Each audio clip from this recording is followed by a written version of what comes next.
Hello my dear students, PYQ NEET 2019 এর unidimensional measurement এর একটা question দেখো. In an experiment, the percentage error occurred in the measurement of physical quantities A, B, C and D are 1, 2, 3 and 4% respectively. Then the maximum percentage error in the measurement of X. R X এর একটা equation দেয়া আছে. তো এই টাইপের question কিভাবে short টাইমে solve করবে দেখো.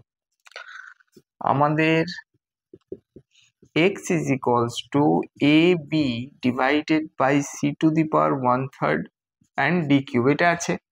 তাহলে percentage error del x by x into 100% এই ফর্মে লিখতে হয়. আচ্ছা, পাওয়ার গুলো হচ্ছে আগে চলে আসবে এবং ইনটু বা ডিভিশন থাকলে অ্যাড হবে. এটা হচ্ছে পার্সেন্টেজ এররের নিয়ম.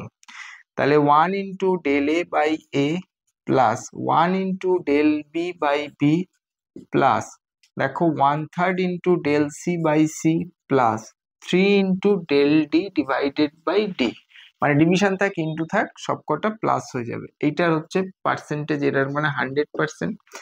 এবার বলেছে যে এর percentage del a by a into 100%, এর পার্সেন্টেজ এরর বলেছে আমাদের 1%, প্লাস 1 into b এর পার্সেন্টেজ এরর বলেছে 2%, প্লাস 1/3 into c এর হচ্ছে 3%, প্লাস 3 into d এর হচ্ছে 4% লিখলাম. তাহলে 1 plus 2 3 প্লাস হচ্ছে কি এটা ক্যান্সেল আউট হলো, তাহলে 3 plus 1 4 আর এটা হচ্ছে 12, তার মানে 16% আমাদের আনসার. তাহলে অপশন হচ্ছে 16%, অপশন বি সেকেন্ড. তাহলে দেখলে জাস্ট পার্সেন্টেজ এররের টাইপটা হচ্ছে এই ধরনের. ওকে, থ্যাংক ইউ.